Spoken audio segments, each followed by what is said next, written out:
Hey kids, Dean with Crypto the Wonder Dog. Haven't been around in a while. We've been traveling, doing some shows. We have a show that I recorded in San Francisco at one of the Invest Summits I went to out there. Digimax, which was formerly ICO Max. They have some great stuff coming up. I did a show with Chris Carl from Digimax. If you guys are not friends with him yet on LinkedIn, please do that. That'll be coming up shortly. Do you guys remember when PayPal came out, and it was I'm sure a lot of you kids don't even remember what that was, but PayPal, when it came out, it was an awesome way to just shoot money over. And still, even in my business as a commercial photographer, I still have people that aren't using PayPal. Sometimes it's a pain in the butt because you gotta sign up and there's all this stuff. But when you send somebody money, or if you're the receiver of money and somebody sends you $100, you don't get $100. You're only going to get $97 worth of that $100. Because everyone's trying to take your money, taking this, taking that. And when you're a young kid and your parents aren't financially set, they haven't gone to school for finance. They're not the people that were able to stay clear of the 2008 cablaffle in the finance world. It's tough for you to understand about finance, and there's not really a lot of people out there that are willing to give their time to educate you on the right way, and much less another finance company that wants your money. But I talked today, thanks to my friend Sarah in New York, Metal Pay. Let me get that website back up here. Metalpay.com. It is the way of the future. It's cool looking. It's easy to do. It's easy to use. It takes seconds to sign up. Not seconds. It takes a couple minutes to sign up. But it's just one of the most exciting apps that I've ever seen. I talked today with Marshall, who is the CEO and founder of it. Also, they have acquired a company called Crumbs, which takes your money crumbs, your coins, your change, and starts to invest it for you. So there's a great show today. It's a little longer than normal, but trust me, it's well worth it. Watch it and check out the links below, because you're going to want to go and find out more about Metal Pay. It's going to be a new word for you guys, and it's gonna help you financially, and not only just to earn a couple of bucks here and there from just making the payments, but there's real education in there. There's real information on the finance world and how to make yourself more financially responsible. And I would think this would be a really cool way to take over your FICO score and to change your FICO score into your metal score, because it's just a great. I can't even explain to you how great of a product this is. So, without any more fluff here, let's get right into the show. You guys ready to start the show? All right, let's start the show.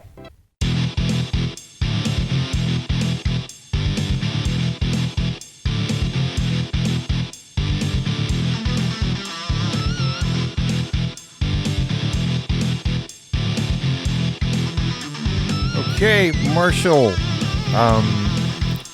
Hayner, you are the CEO, right? The CEO and founder of right. Metal. How the heck are you, man? Pretty good. Thanks for having me on. Hey, it's been exciting because we had our girl Sarah that kind of introduced us together, and where the heck are you right now? I'm in San Francisco. Our company is located here in SF, and it's a beautiful, beautiful, great, creative, fun city. Love it out here.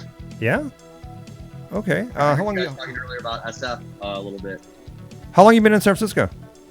I moved out here from the East Coast, from Massachusetts, in 2011. So I've been here boarding on 8 years now. Wow, 8 years. And did you go out there just for has this always been a thing for you for the crypto and the blockchain type stuff? It wasn't. I moved out here in 2011. I first came to visit 10 years ago, actually 11 years ago, 2007, and I fell in love with the city. I actually stumbled into Beta Breakers just walking down the street, and I said, "Oh, this is where I want to live." What's Beta Breakers? What is that? So Beta Breakers is a marathon here in San Francisco that is followed by a parade. So it's like this giant parade. So I was walking down the street down Lombard Ave 2007, 11 years ago, and I hear this roar. I'm like, it sounds like there's thousands of people around the corner, and I turn the corner, and sure enough, there is. And there's a guy in a banana suit dancing, and there's a bunch of naked people, and there's like adult themed floats, and somebody hands me a beer, and I just Right I was on. like, what's going on? This is amazing. Yeah. And then the rest of my trip to San Francisco was such a magical trip that I just decided, 11 years ago, I need to live in this place. This is a great place. And I arrived in 2011, and pretty quickly, I was already into Bitcoin. Cryptocurrency wasn't really a thing. Because You were? Yeah, I was. Okay. I discovered it when I was living in Massachusetts in 2009. I stumbled on it when it was just starting, and by 2011, things had progressed to the point where there were exchanges and things were happening, and I felt really that this would be something very interesting for me. I just didn't know how I could be more involved. And one of the things that I always thought from the very beginning when I first discovered it, when I downloaded the original Bitcoin QT wallet, was, wow, the software is really garbage. No one's going to use this stuff. Really? Okay. This is crazy, right? Like, well, yeah. So the original client, I happened to stumble on it in 2009 through BitTorrent. So I was really obsessed with just decentralized tech. Oh, I remember BitTorrent. Yeah. Yeah. So BitTorrent was very interesting, and I felt that, well, this is very exciting because for the first time we're actually starting to build some technology. The internet is starting to really change. Yeah. And the centralized downloading of files, the way we publish content, all this stuff is going to change. And so BitTorrent was the thing that helped me discover Bitcoin. I was actually on a thread. It's a long story, but I was so involved in BitTorrent. I thought it was so cool that I was very active in a lot of the communities, and I was moderating a thread where Trent Reznor showed up from Nine Inch Nails. Out. And I swear to God, Really? I was a moderator, so I was like, oh, it's time to lock this thread, Trent. He's gonna ask people for money or something. But sure enough, it was real, and he wanted to release an album through a community that used BitTorrent to distribute music. And big thread ensues about how can he monetize it, how can it get out there. And sure enough, Bitcoin came up as a topic. Hey, maybe he can get paid in Bitcoin. Yeah. And Bitcoin, is that like BitTorrent but with money? Oh my God, I've got to check this out. And then I downloaded the piece of software and was thoroughly disappointed, but it also felt like the original piece of BitTorrent software. If you ever saw that, it was really sparse, like really simple, just like little. It's almost like you didn't even know what was going on. You open it up and it's like, if you don't have a torrent file, then what are you doing? Yeah. Bitcoin, very similar. It took a really long time to open. And there's no manuals on this stuff either. There's no like how-tos. There was, but it was, for developers by developers. Like you had to be technical enough to understand it. So it was so far removed from a mass market product. I mean, this thing came out 2 years after the iPhone. So people at this point had Venmo, to say, oh, I'm going to pay you with this alternate currency that has a fluctuating value that there's no place to exchange it. And the software crashes like 30% of the time that you open it. And maybe like 5 to 10% of the time it crashes so bad that the wallet.dat file, it would say wallet.dat corrupted. So all of your coins are lost. Everything is gone. Oh my God. So I was like, I think I could make something better than this. I I think we could maybe do a lot better than this.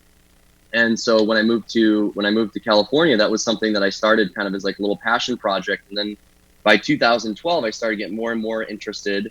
And by 2013, that was around the time that Bitcoin rose to $265. And kind of been doing this dance from a few dollars, got all the way up to $30 in 2011.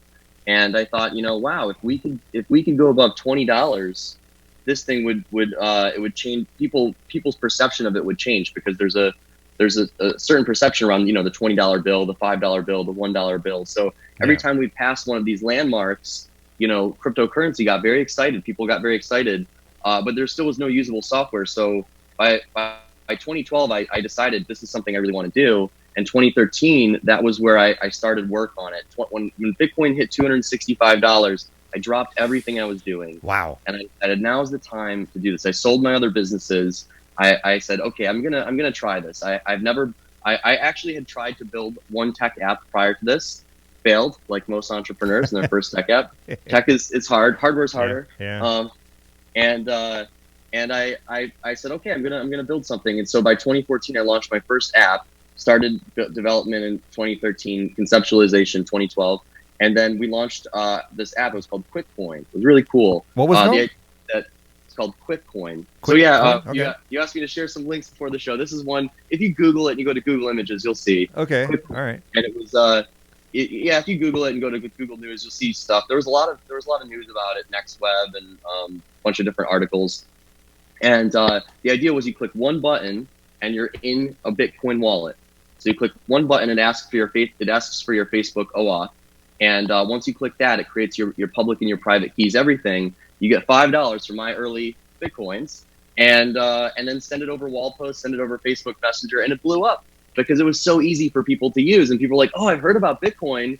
It's 2013, 2014. Now we can actually try it. So people were using it that had never used it before. When my grandmother sent me a message and said, oh, Marshall, I just sent some Bitcoin to my tennis friend and your sister using your new app, I thought, no way. This is good. This is good. Wow. Right now we're making progress. So I've been, from the very beginning with cryptocurrency, my focus has been software adoption, usable software. Let's build something. Let's show people how amazing this technology is. Because when I first discovered it, I didn't get it at all. The first couple of weeks, I really struggled to understand how it works. So where does it plug into the bank? I don't see anywhere that this connects to a bank. How does that work, right? And at the time, 2009, when the original conversation was starting on p2pfoundation.org, there was no place to exchange this stuff. So there was no Mt. Gox yet. There was no Bitstamp. There was no Coinbase. There was nothing. So eventually, bitcointalk.org formed, and people were exchanging goods and services for Bitcoin. But you could exchange for prepaid Visa cards, alpaca stocks. You could buy an $80 million pizza, which is actually probably more in the hundreds of millions of range now, I believe. Yeah. And so you could do these things, but it was really for geeky guys like myself that just want to play with the tech, and we just want to geek out and say, oh wow, money could exist in some decentralized format over the internet. And then by 2013, I think that was one of the first big cryptocurrency conferences, 2013 San Jose Bitcoin conference. And I remember thinking, I've been going to Bitcoin meetups, the Buttonwood Bitcoin meetup, all these different things, and it's just enthusiasts. But now I'm seeing real corporate interest, venture capital interest. Wow, this is very cool. So by 2014, we launched that app, and that really took off. That was very exciting. I left that company and I joined Stellar. And I was working on Stellar with the original founding team. Wow. We launched. It was a really exciting time. Really great experience. Stellar is just such an amazing team. It's grown so much. I joined when it was I think it was around 10 people or so. We were just starting, and it was originally it was called Secret Bitcoin Project. The name wasn't released yet. It was secretbitcoinproject.com. And CoinDesk was hinting, oh, Jed's got a new project. Very cool. The Stellar network launched in late 2014. And we had a wallet. It was called the Stellar Wallet. It was a reference client piece of software. It was very similar to QuickCoin. You sign up with your Facebook OAuth, and you get a little bit of Stellar. So this time I left, Jed and the team asked me, how would you like to come to Stellar and join us, and let's change the world? How could I say no, right? Wow. Sounds awesome. Yeah. So this wallet was built, and it was very similar to the QuickCoin wallet, except for this time it was more gamified. It gave away Stellar Lumens, which were called Stroops at the time. It was STR instead of XLM. Ticker changed. Yeah, that was a really cool experience. The app got over 1 million users in a week. Grew really, really fast. It was a great experience. And that I think that 2014 was really the year that I really started to just buckle down on all this stuff and double down in every possible way, financially, time, energy, creativity, every bit of energy I have from that moment on, even till now. I mean, I'm working at Metal, 8 a.m. to like midnight every night. Yeah. I breathe this stuff. This is what I love to do. It's my passion. And so that was a really great experience. And I left Stellar and I dabbled. I consulted and worked, advised a bunch of different companies and consulted. And then I started Metal. I actually started it as a different app, and it evolved over time. 2015 was an interesting time. Right after 2014, we saw this big rise. It's kind of similar to now. 2015 is our 2018 today. Yeah. Yeah. In 2015, we saw this big rise. 2014, we saw this big rise of cryptocurrency. Actually, end of 2013, all the way up to over $1,000, and then steady falling all for 2014, steady falling all of 2015, all the way down to like $165. And I would go to conferences, and people were like, Marshall, how are you doing? And I'm like, good. How are you? And they're like, great. It was a depressing time. It was a depressing time, right? But the thing was, what I had learned from the past, from 2011. Was that these are cycles, right? And whether it's going up or whether it's going down doesn't change the fact that this technology is permissionless money, that it can move anywhere instantly in the world, that money could exist in your mind. That's mind blowing, right? Yeah. That you put money into your mind, and you can just walk wherever you want, and you have all the money into $1 billion in your brain. Right? I don't suggest doing that because you can't lose that money. But that concept was so interesting for me, and what it could open. I remember 2013 when I decided this is what I'm going to. 2012 was dabbling time. 2013 was commitment time. 2014 was okay. Really seriously drop all the other commitments. And I remember I couldn't sleep all night. I just paced up and down my stairs. What's it going to do? How am I going to be involved? What can I do to further this technology? I just want to put my name on the cement and help this whole thing along, because I was so excited. But that original piece of software was so crappy. It was very inspiring for me. And seeing it hit all the way to 265 and saying, wow, it's 5 years later and we still don't have great software. It's still pretty crappy. I wouldn't, if you are, even now, when you try to tell people, hey, let me get you set up with a Bitcoin wallet, good luck. Right. I actually did a show on that. I had I had a couple of NFL players that I took, and we set up a laptop and we showed them how to go and buy a Bitcoin, because when I did it, it took me 3 days to figure it out. And there was that whole thing where you send in your picture and you got to wait, and we actually got them in a Bitcoin wallet, and was able to bought their first piece of Bitcoin in about an hour. Wow, that's pretty good. That's pretty good. I mean, and when you consider that people that in today's day and age, like when you look at Amazon and different things like that, when you consider those things, it's just crazy that anything could take an hour. I mean, we're used to one-click shopping, one-click buy. Yes. 2 minutes tops. If I can't get my item off Amazon in under 2 minutes, I'm gone. I've got other stuff to do. Seriously, yeah. For a speculative currency that I don't know what it does. No wonder people aren't flocking to get into this right now, right?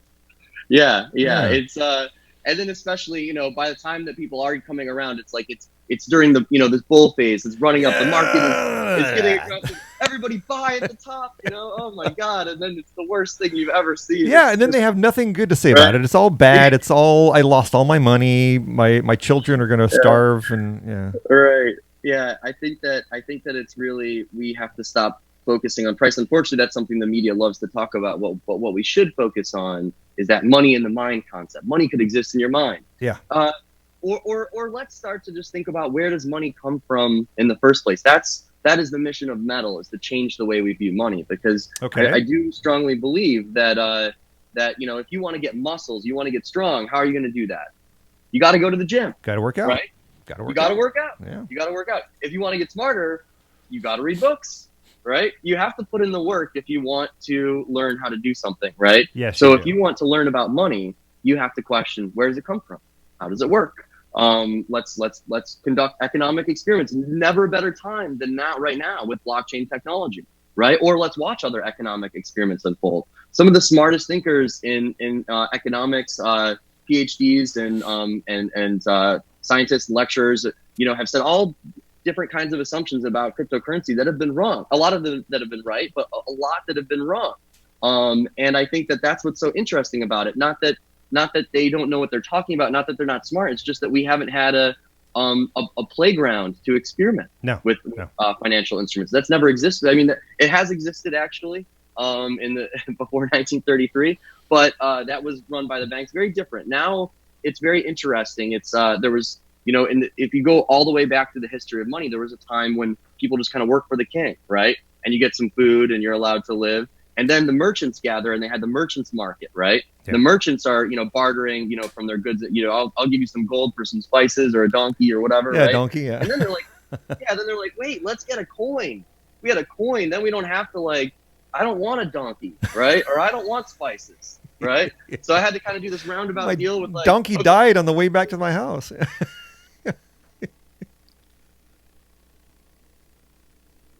Uh-oh. Oh. There you are. Your audio cut out for a second. There you are. You're back. Okay, let's see here. Let's see if I can get this thing to come back.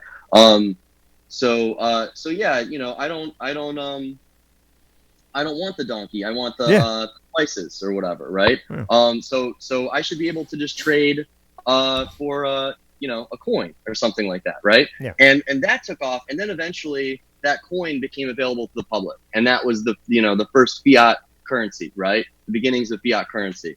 And now I think what's really interesting is that whole process is happening again. Instead of the merchant-based currency, we're seeing the common currency, where anybody can create a currency, where any currency could pop up at any time. Yep. And that is very interesting because all kinds of economic experiments are taking place. Dogecoin is one really interesting example. Amazing.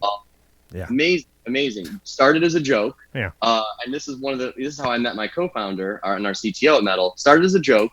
There was a flaw in the code where it accidentally kept minting currency forever. So there's no hard cap on Dogecoin.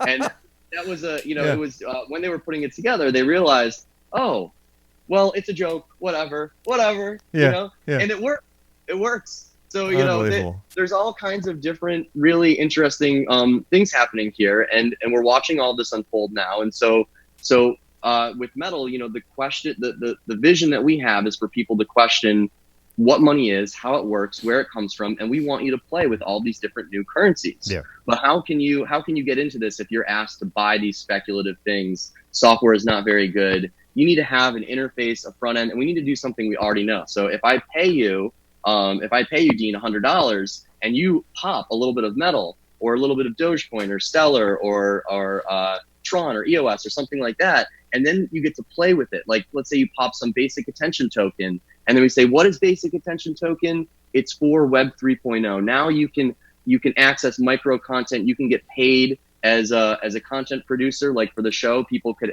pay you in micro content. Yeah. But I'm maybe not going to necessarily buy this thing up front first. I want to try it. So I fill my tank with the gas, so to speak, to browse for the micro content. And I do that by just paying people and popping a little bit. I get to try it before I buy it. And then I say, okay, you know what? Yeah, fill up Brave browser with $20 with Metal, right? Let's buy it. Let's try it. This is great.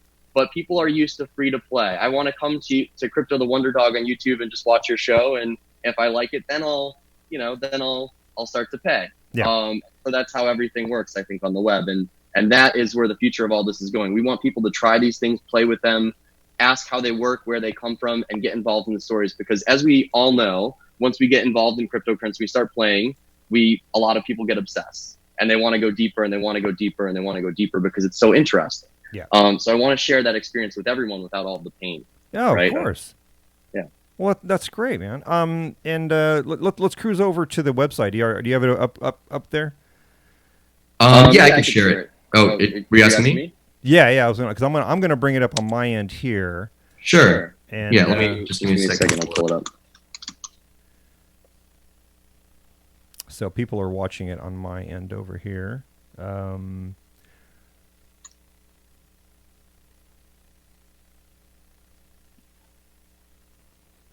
Yeah, so this is our site. I guess to explain this in a nutshell, we're a payments company. We integrate blockchain technology. We're not a cryptocurrency company. We're a payments company, but we do have a cryptocurrency as well, and that exists independent, decentralized, as most cryptocurrencies do from us. Our distribution mechanism different than Bitcoin or Ethereum or some of the other proof of work based coins is called proof of process payments.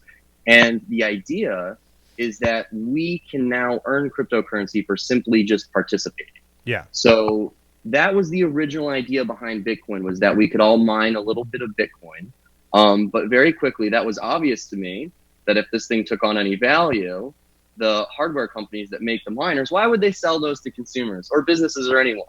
You make them, you plug them in, and it's done. And so as we've seen with most of the mining companies, they don't really sell chips so much anymore. It's really about being a transaction payment processing facility or a payment processing company. They relay the transactions and they get the block rewards for mining. So for this is very cool because this makes it tangible for people to try, right? And to be able to mine. It's 2009 all over again. And this time you can do it mobile first from your phone in a fun and friendly way that makes sense, with beautiful software, something that you would want to use. It does look great. It is very attractive. Yeah. Thank you. Yeah, and we really put design at the forefront in the center of what we're doing because we recognize how important that is to the user experience. You know, when you have an Apple computer or an iPhone in your hand, how good does that feel? Yeah. That feels great. Oh, yeah.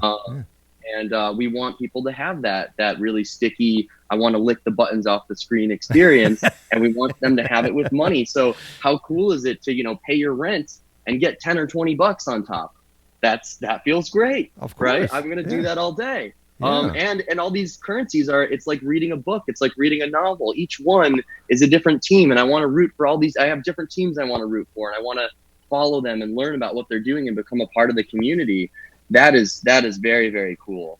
And that is the story that we want to share with our users, is that this technology is going to change the world. You're here early. You get to play with it. You get to try it, and do something you already know to earn it. Just make payments. That's proof of process payment. And that's really cool. Yeah, go ahead. Yeah. So so this will be kind of like a thing where kids start, sharing this with each other, and the community starts growing, kind of like Facebook, basically, right? Where you more and more people, it just starts building a snowball effect.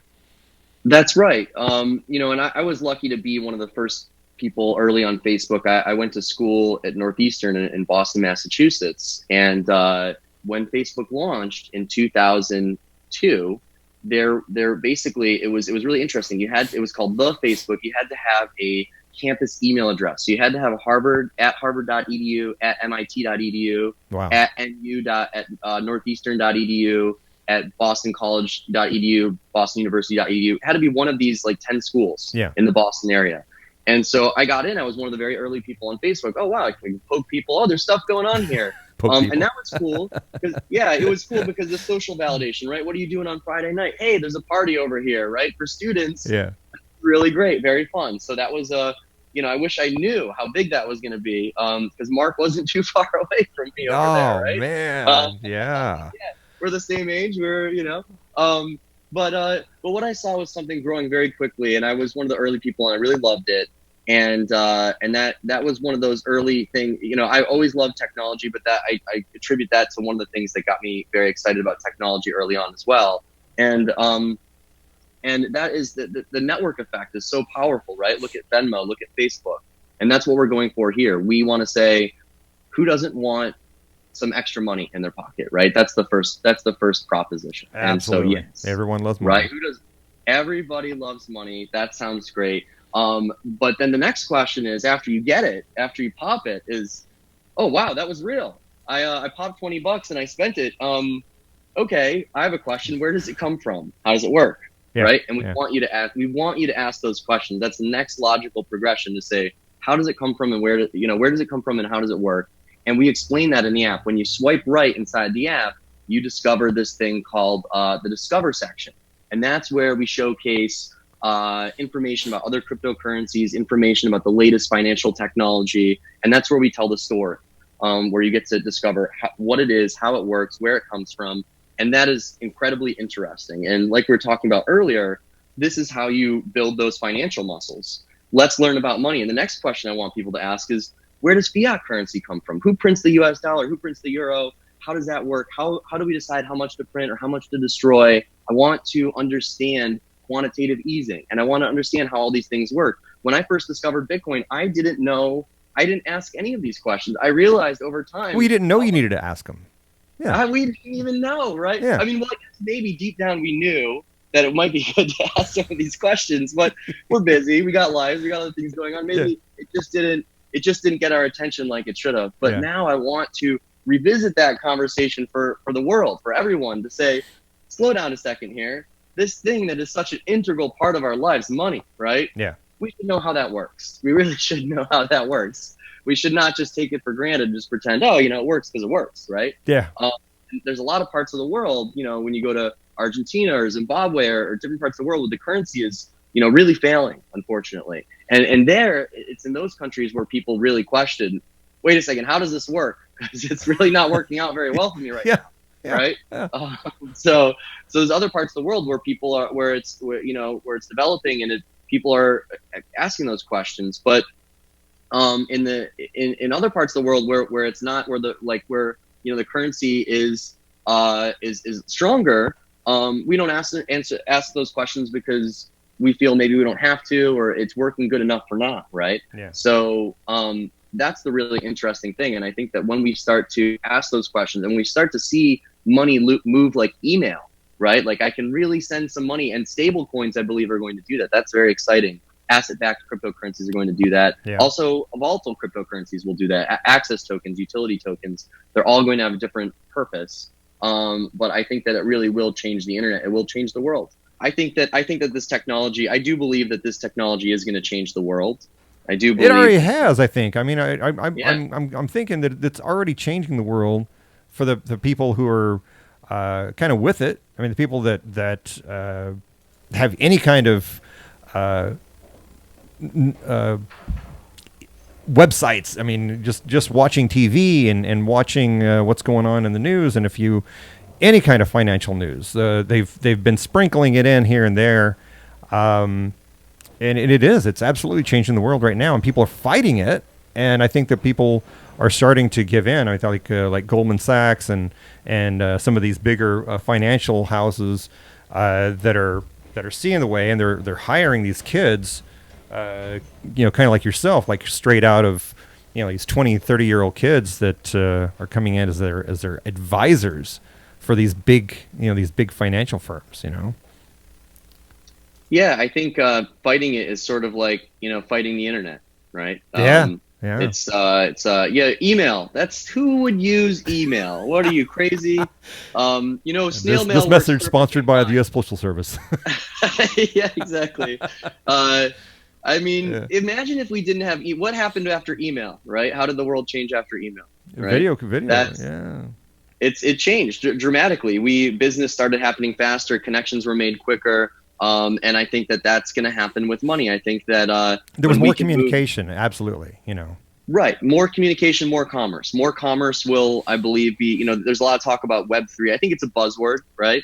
But I also do think it gets me very excited when I think about it, because I think about economic experiments, economies of scale, microeconomies, economies existing around decentralized applications or dApps, and even private companies. I think that this is very interesting to me. And I do believe that this will be a big part of the future of the internet, will be those access tokens. And that's I think where we're going. I think Web3 is the internet of value, right? Web 1 is let me ask you something. Is Web 3.0 already here? Because I hear some people say, oh, Web 3.0 is already here. Blockchain is Web 4.0. What? Well, I haven't heard that one. No? All right. Blockchain 4.0. But I would say no. I would say yes and no. I would say no. Web 3.0 is already here in the sense that MetaMask is here.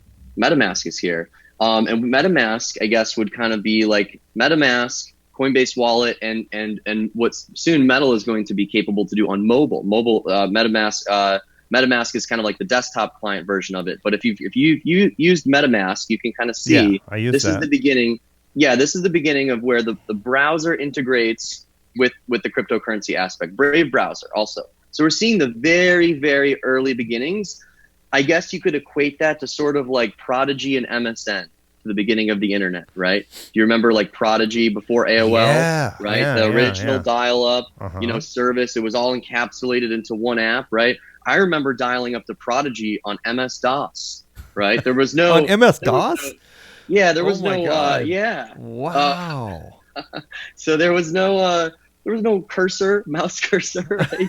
Actually, it would come on once you start the MS-DOS application. You have to type it in. Yeah. Right, but once it comes on, and then you would dial up, with your 9600 baud modem or whatever, right? Wow. And even before that, there were BBS bulletin board systems. Right? I remember that. Yeah, I never got into one, but I heard about that. I didn't even know what it was. Yeah, but that's where we're at. That's where we're at in terms of Web3. Web3. There's a great quote from Brian Armstrong, the CEO of Coinbase. He's talking about Web 1, Web 2, Web 3. Let me see if I can find it. I'll pull it up and I'll just read it on the show because I think it's a great one. It's really interesting to me because Web 1 is the Web 1 is the first version of the Web 1.0 is about publishing, right? Web 2 is about interaction. So here's this quote from Brian. I think it's a great one. Web 1.0 was about publishing. Anyone can write and have global distribution. Web 2.0 is about interaction, connect with others, collaborate in real-time data. What's that? That's Facebook, right? Social networks. Yeah. Web 3.0 is about value transfer. Money can now be programmed, embedded in any app. That is very cool to me. Yes. And I think there's a lot of truth behind, what he's saying there about this is very bold statement. And I think that I haven't heard of Web 4 yet. I'm not sure what that is. Okay. Yeah, that was just some people just talking and saying, I'm sure it's coming. Honestly, I think Web 4.0, if I were to take a guess, I would say it has to do with augmented reality, mixed reality, virtual reality. That's my opinion. That's probably what Web 4.0 is about. All right. Is about merging, about dive into the screen, right? That's when I was, because I grew up in the 80s. So there was all that like, I'm going to dive into the computer, right? Yeah. Whenever they show a movie like Hackers, remember the movie Hackers? Yes. They're hacking, all the stuff's flying around on the screen. That's not really how it works. No. But maybe that's what virtual reality is. I don't know. Or maybe it's I'm on Google Maps and I'm walking into a bathroom in a restaurant. That's weird. Right? Or like a weird science where you can create your own girlfriend, right? Yeah. Right there, just right. She was 3D cool. printer out. Yeah. Yes. Yeah. I think that's really interesting. I think that Web 3.0 is here, but it's just not. It's not here. It's not like here like mobile phones were here in 1997. Yeah, it was like a Zach Morris or 1995. It was like Zach you got Morris, the brick against your head. Yeah, right? Yeah. But that was mobile phones were not there. Mobile phones, in my opinion, it took 10 years, right? So like I remember I was in high school. I got my first mobile phone. It was pretty clunky. Oh, remember the Nokia? Remember that dinosaur Nokia that you could throw on the ground and break into a million pieces and it would put it back together? It's perfectly fine. Yeah. Those are some of the first cell phones, right? The StarTAC, like the Nokia. Oh my God, yeah. Remember that? Uh-huh. And then 10 years later, so people would say, mobile phones have arrived. I think the StarTAC was kind of like the beginning of like, and the Nokia were like, oh, it's pretty small. It could fit in my pocket. It's almost, it's cool. Yeah. But once it could fit in your pocket, when it was a car phone, when it was a Zach Morris phone, web phones are here, right? Yeah. Right. But then it took about 10 years, over 10 years, and then by 2007, iPhone, Android. Then we're starting to see some really. When the phone became like a computer, you could touch the screen and do stuff on the screen. That's the big touch exciting. Screen. And then that was play exciting. Games, and that was more exciting. Yeah. So that's kind of the beginning of it, I think, and that's where we're at with cryptocurrency. That's where we're at with blockchain. It's like we're at the Zach Morris phone level, right? It's probably going to might take another. I think it's going to move a lot faster this time. That probably won't take 10 years. I think it'll probably take more like 5. Mm-hmm. I think I know there was over $15 billion invested into cryptocurrency over the past year. 99% will fail, like all startups do. I was just reading that on Cheddar. Just watching that on Cheddar yesterday or the day before, which is a great channel if no one ever has Cheddar. But I have a Roku TV, and that channel comes with it. And they're talking about all these ICOs that never see the light of day. They don't, yeah, they don't raise a dime. Right. There are a lot that don't raise a dime, and a lot that raise a lot of dimes and don't release any software. Yeah, and just disappear, right? And just disappear. And so, we did things very different at Metal. We raised, in equity and a private offering, raised a very small amount in comparison to a lot of these other projects, because I felt, if we can execute, we can perform, then the rest comes naturally. You shouldn't raise way more than you need, because then your expectations are just off the charts, are unrealistic. Yeah. And so we raised a much smaller amount last year than most of other cryptocurrency projects that were entering the space. We're a finance company, so we aren't tied to that. So I do view us as very different. Okay.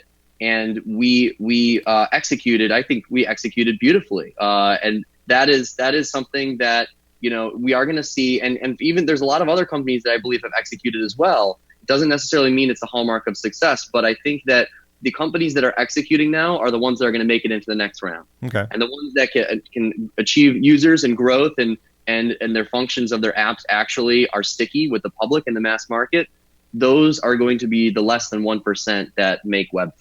Yeah. Real quick, what now? If someone had never heard of Metal and they know nothing about it, what give us your elevator pitch of what you would tell people. What when you say I've created this thing called Metal Pay. What?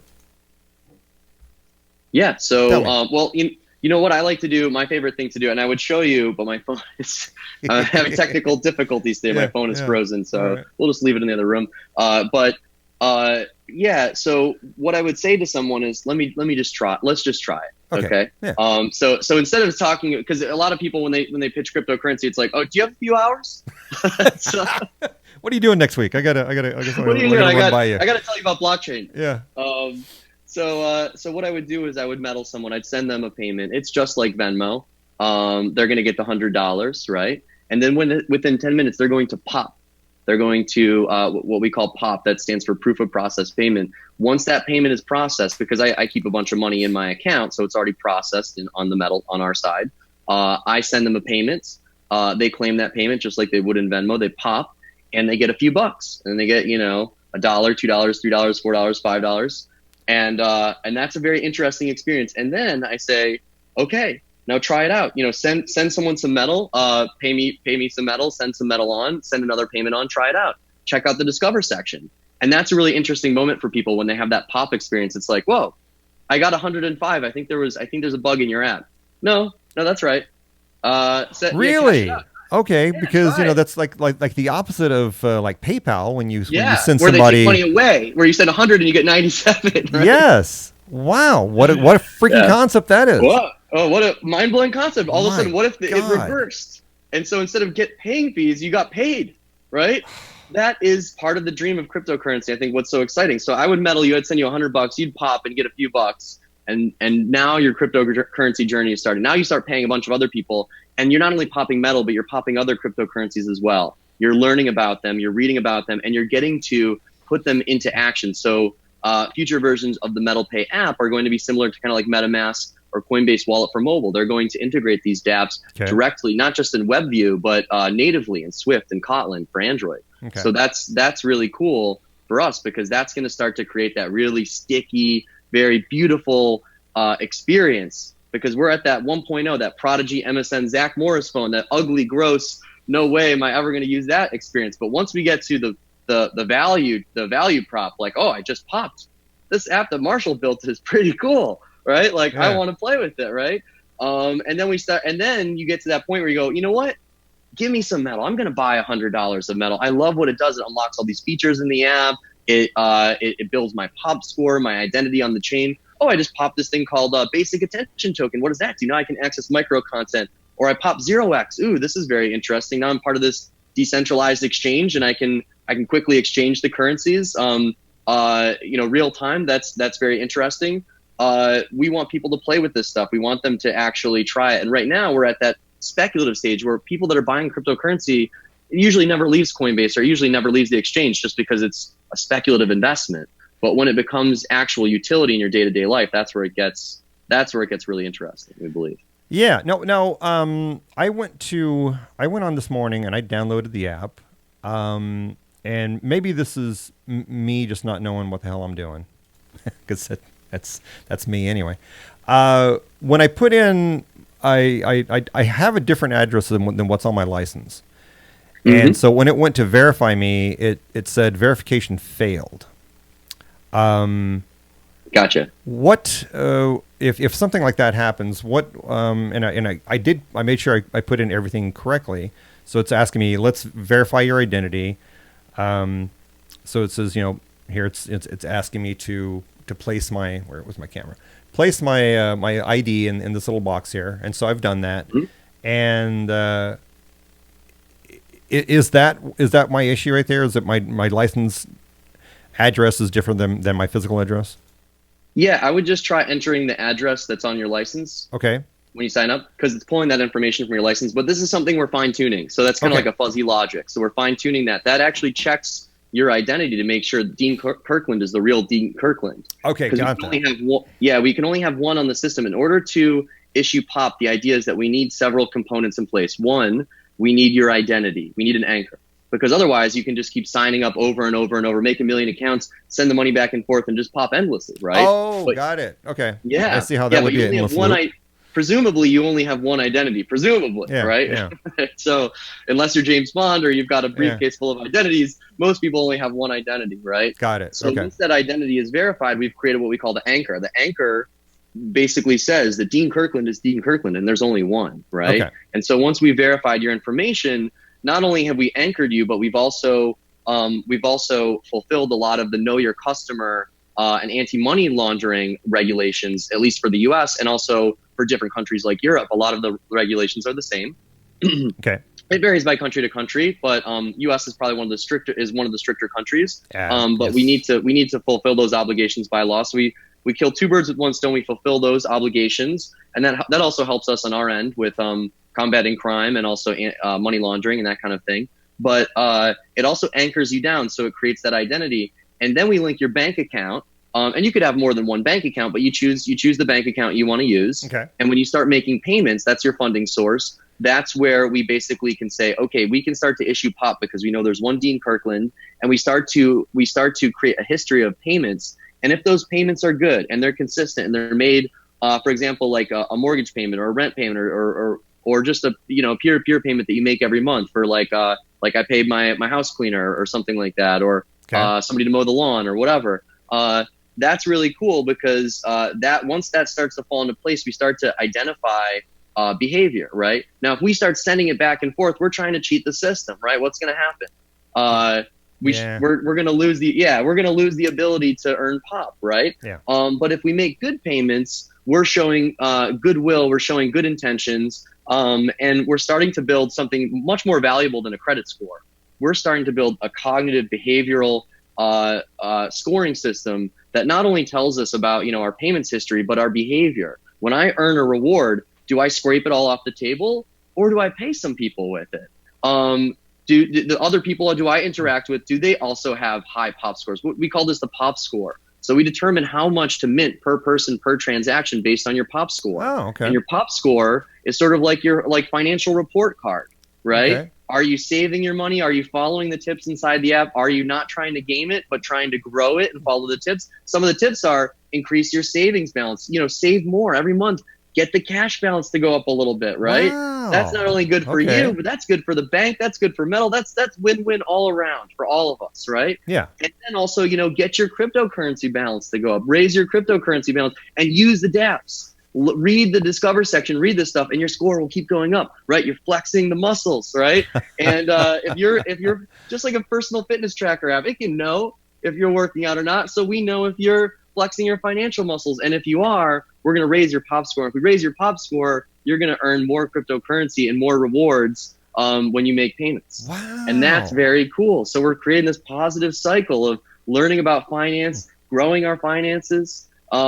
If we can do these things, we can change.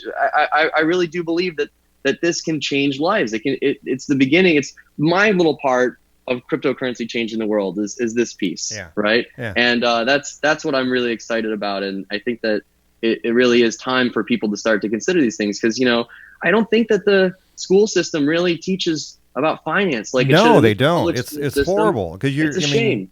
Yeah, I noticed this whenever I was cruising around the colleges here in Southern California. The first day of school, there was all these credit card companies out there, and just signing kids up left and right, and they're destroying their credit right off the bat. Just destroying your credit right off the bat. Well, you know, they don't know how to manage that. There's different kinds of financial services, right? There's predatory, and then there's the much more rare, which is kind of like the, you know, there's like the middle of the line, just offer like the basic service, not predatory, but just whatever. And then there's very interesting stuff like metal, where, you know, we're learning about money, where we're getting educated, and we're making good financial decisions.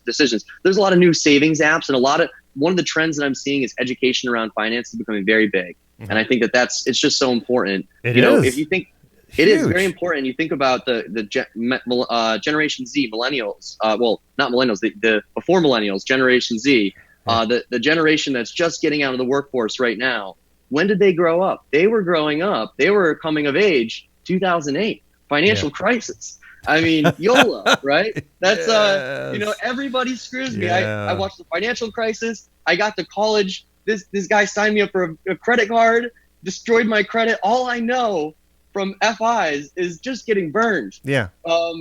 I want, you know, cryptocurrency, right? It makes sense. And so you're seeing the youngest generation moving towards cryptocurrency and newer technologies, because it's just a completely different beast, a different animal. Yeah. It's very exciting. It's educational. It's fun. Whereas the old way is a lot of times, unfortunately, predatory, right? Yeah, and it is. When this starts to change, this is going to be a big moment. I think a big part of it does start with the younger generation adopting the new technologies, and I think that's metal. Yeah, and you know, they're not really, you know, a lot of these kids, they don't have money, and they didn't come from money. There's a lot less old money happening, and you know, they're just broke right away. So, and no one, their parents are scraping by, so they're not very well educated on finance, and so it's wonderful to have something like this that they can apply to their whole life and get their parents involved too, teach them. Yeah, exactly. I mean, I think that it's, you know, the message behind Metal Pay is that no matter what stage you're at, if you only have $20 in your account balance, right, you're still going to pop.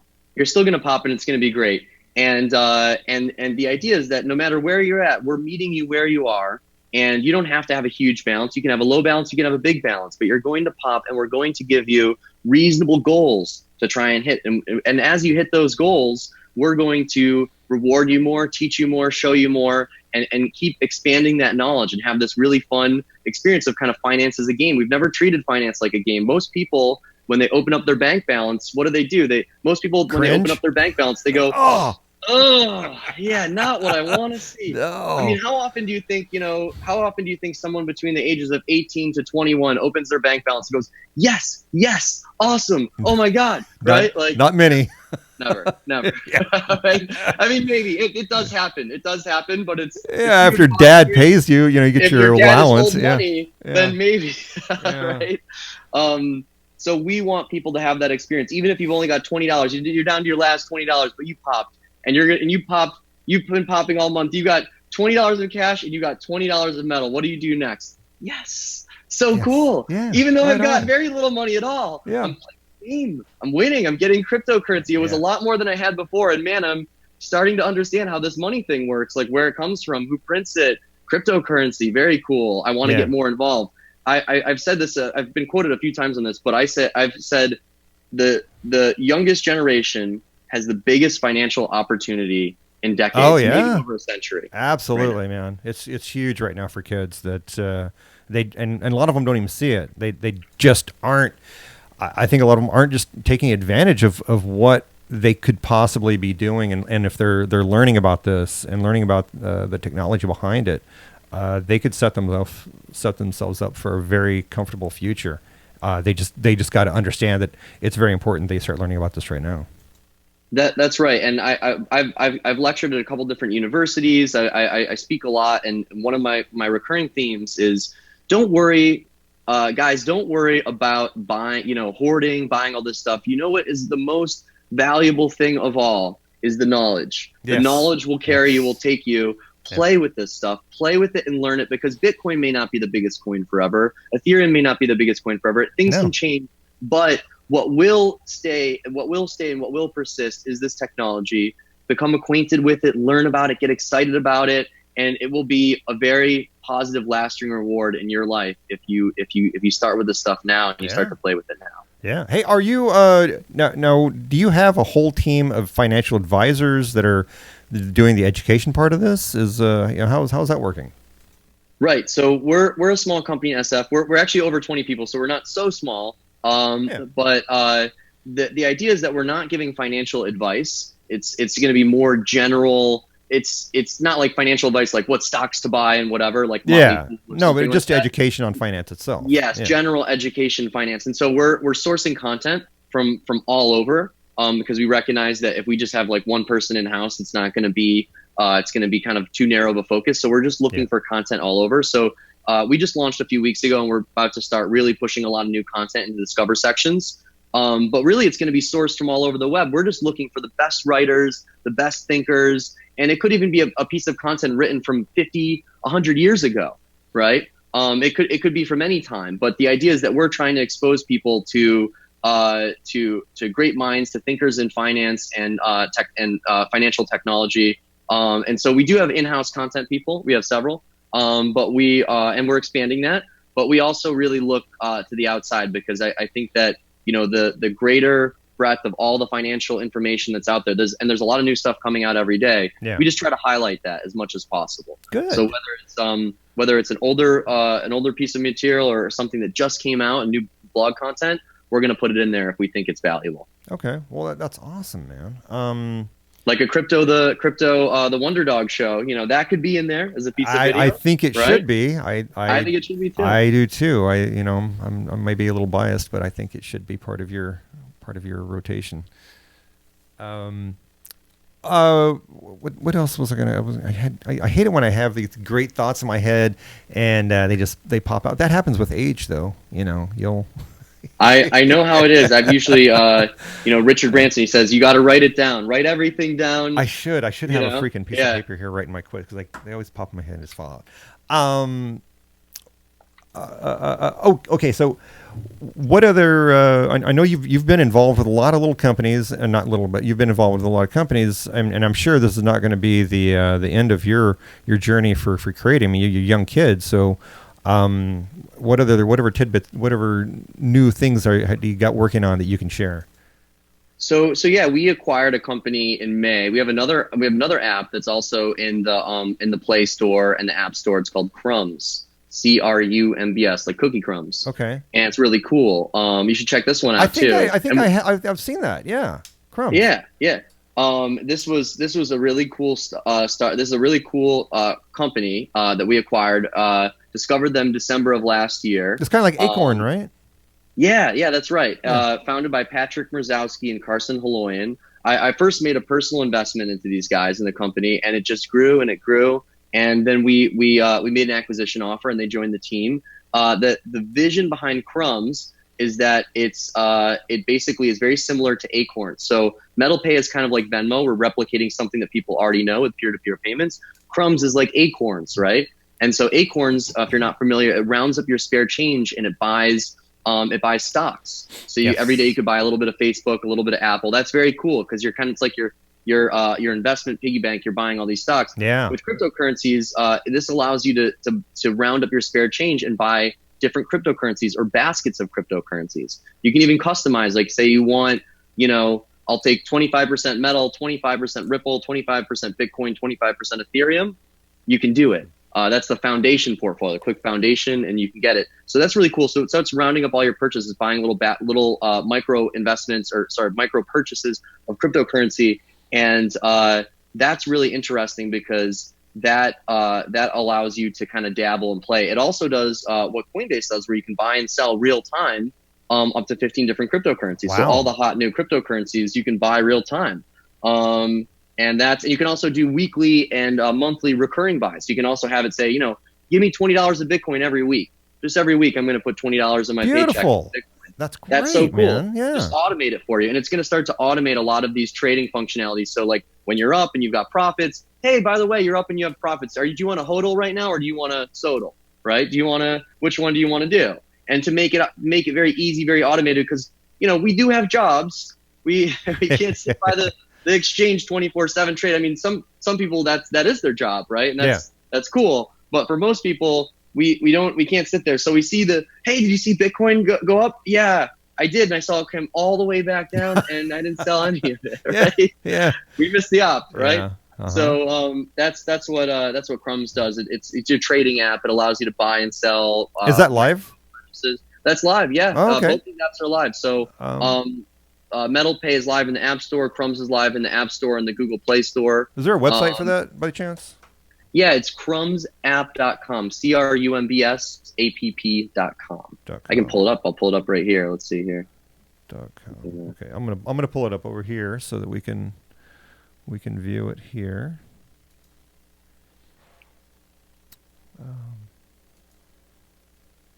Beautiful. Okay, turning your spare change into cryptocurrency. Very cool. That's right. It also allows you to buy and sell, which I think is really cool. And some of the next features. Wait, you can buy and sell cryptocurrency in here? Yeah.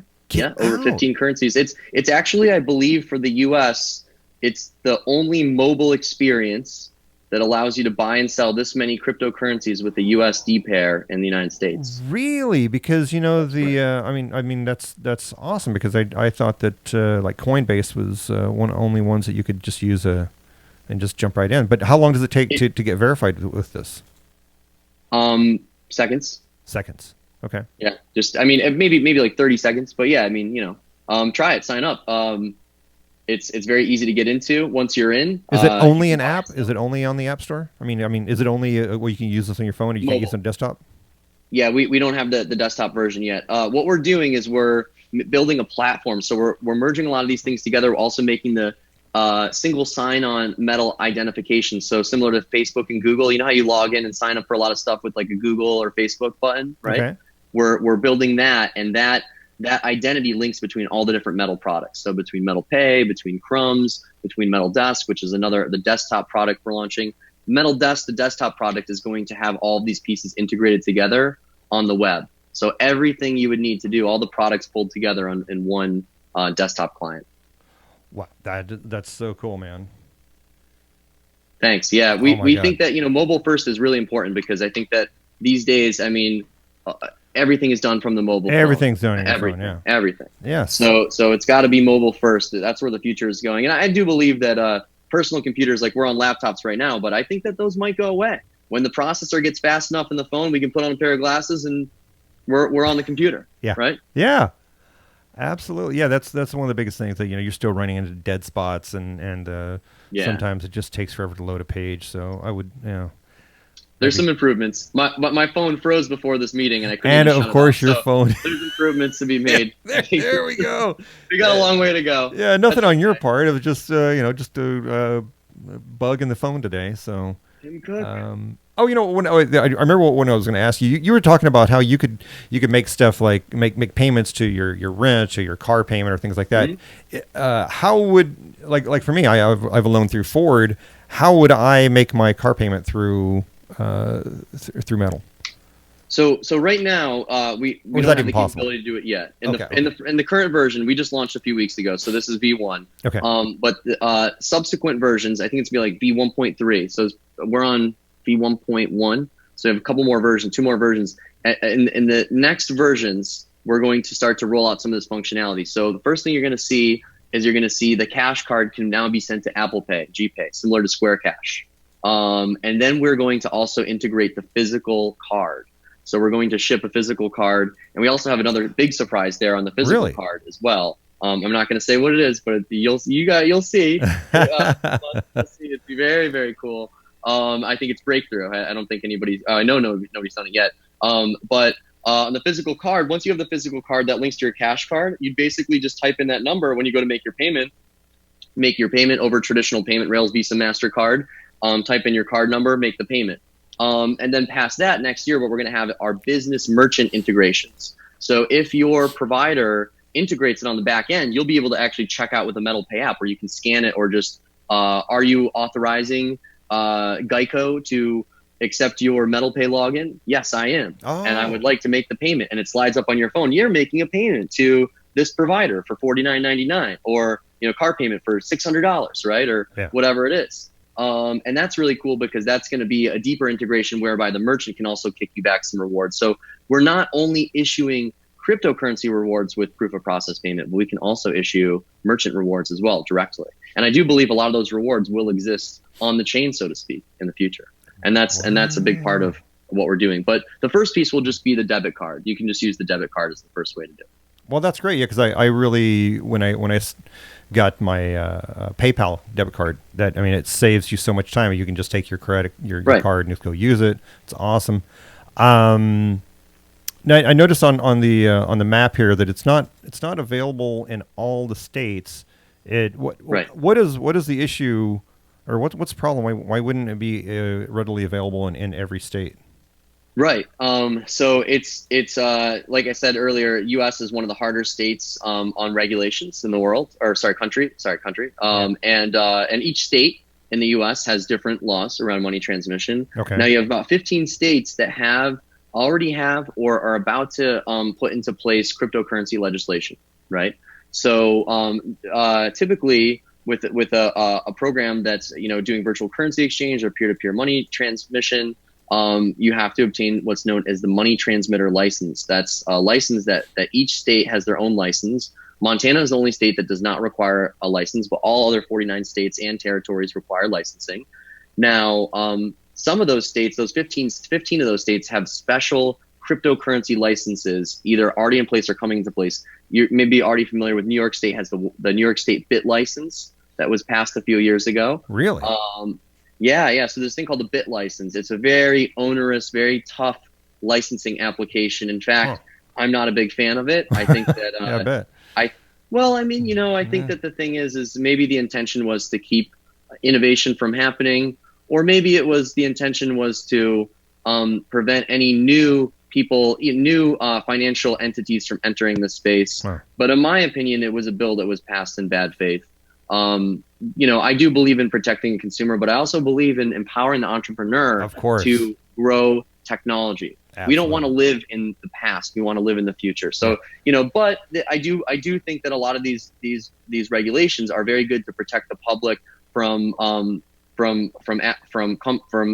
sham companies, or companies that were never here to do any good. And there are a lot of those in finance, in cryptocurrency, companies like BitConnect. I was very outspoken about BitConnect for a very long time. Yeah. And sure enough, there it goes. It explodes, right? Uh-huh. For those of us that have been around in cryptocurrency for a long time, we see them pop up every couple of years. We see Paycoin, BitConnect, and I do my best to be outspoken about those. Good. We need it. Yeah. We have to stop that. And so that's what those are there for. The reason we're not live in those other 15 states is because we are basically in the process of obtaining our money transmission licensing and the cryptocurrency licenses for those states. Oh, good. So we have a bank partner that has underwritten us to allow us to exist on their licensing, on their platform with a bank sponsor model. When you open an account on Metal, you are opening a bank account. So you're opening an FDIC insured bank account. And when we launch the fuller Metal Desk and the fully featured product set, you'll be able to expose your account number and your routing number for direct deposit. Okay. You'll also be able to do all the functionality, international wire, check writing, lending, everything you can do with your online bank, you can do with us. So that is, where the vision of the company is going. And I personally believe that banks are about to go blockbuster. You remember Blockbuster Video? Yeah. Yes. You rented videos, right? Yes. Not anymore. Yeah. I think there's actually one location left. There is one location left, but I think I saw that. Yeah. Yeah. Why do we, if stable coins replace paper cash, which there's no doubt in my mind the Federal Reserve will issue a digital currency that's a digital dollar, and it's just a matter of time. Yeah. When that happens and physical cash goes away and paper checks start to go away, because they're going to go away as well. Oh my Those God. are going to go away. Yeah. They're already, in fact, you ask a younger person, hey, write me a check. What's a check? Yeah. Like, exactly. I don't even know what that is. Yes. I metal people, I Venmo people. I don't know what checks are, right? Yeah. And so I Zelle people, right? And so there's all these different apps. Soon they're going to be saying metal, but that's very interesting because that's the goal, that's what we're trying to go forward, is we're trying to change the way that people view financial services. So we're going to offer the full gamut. And I think that why do we need a physical branch? We need a physical branch to go and deposit a check, to deposit money, whatever, to interact with somebody. But I can do that now, video on my phone. Yeah. So the teller in the future is going to be on your phone. You're not going to, the ATM, the physical ATMs, those are going to be like payphones. Yeah. Payphones, they don't exist anymore.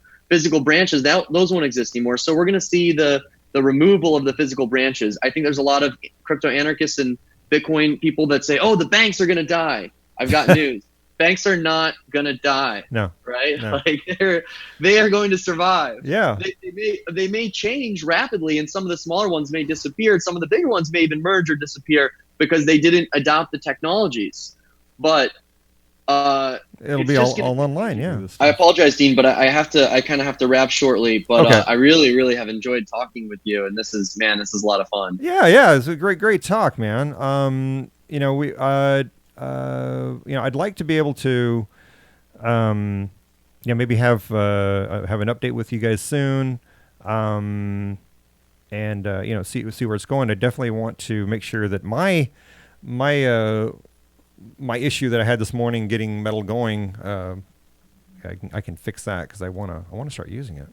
I'm headed. I'm at my home office. I'm gonna head into the office right now. I'm gonna go make sure your account gets pushed through very quickly. Okay, we're fixing that issue right now. So I guess some of our biggest challenges as a company right now are getting the stickiness down, the ease of onboarding, the friction, all the friction removed. So when you went to sign up, it asks you for all this heavy KYC stuff. KYC, know your customer, right? That's where we have to fulfill our obligations to the regulatory agencies and bodies, right? Yeah. And also it's very important for us too, because we also face fraud as well, right? Of course, anywhere there's money, there's going to be somebody trying to steal it. There's always going to be somebody who's going to try to ruin the party, right? Of course.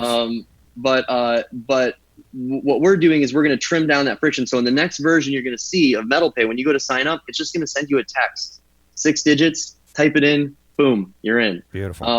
And then when you go to pull the money out, or you go to make the payment and push the money in or pull the money out, that's what's going to ask you. And we just got a new provider, so we're fixing that. We do need to identify that Dean Kirkland is Dean Kirkland, but we've got some new providers coming in that are going to help really match all that data. Okay. So one of the hard parts is a lot of times, and I have the same problem. The address on your license is different from your current address, right? Because dude, who wants to go to the DMV? Right.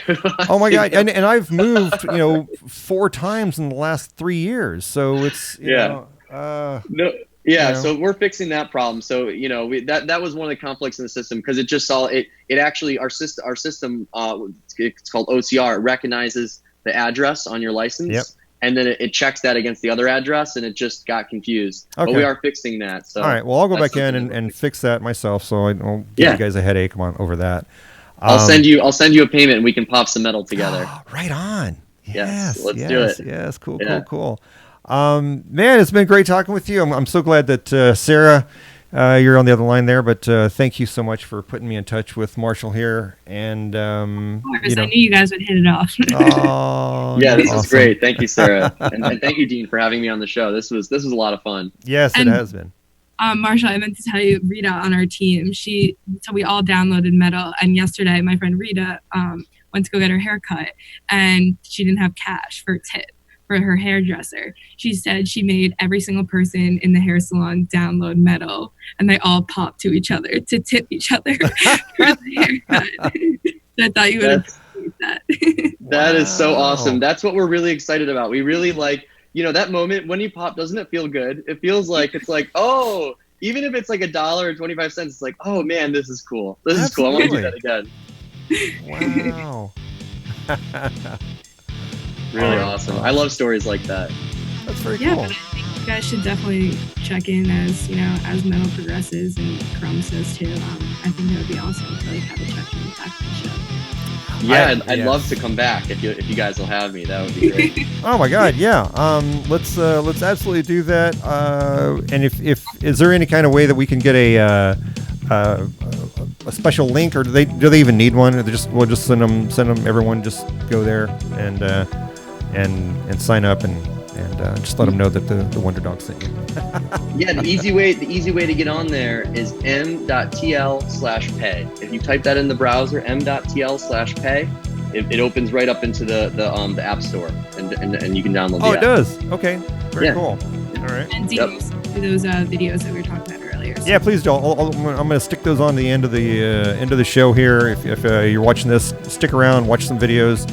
And if not, I'll give you the link to it so everybody can watch it, and then awesome. Make sure everyone pops. Okay, that's our new thing. Do it. Let's pop together. Yes. Let's make that the new word for 2018-19. All right. Yeah. All right. Well, let's pop. All right, Marshall. Cheers. Great talk, brother. Of course. Take care. Bye. All right, Sarah. I'll talk to you guys soon. All right. Bye.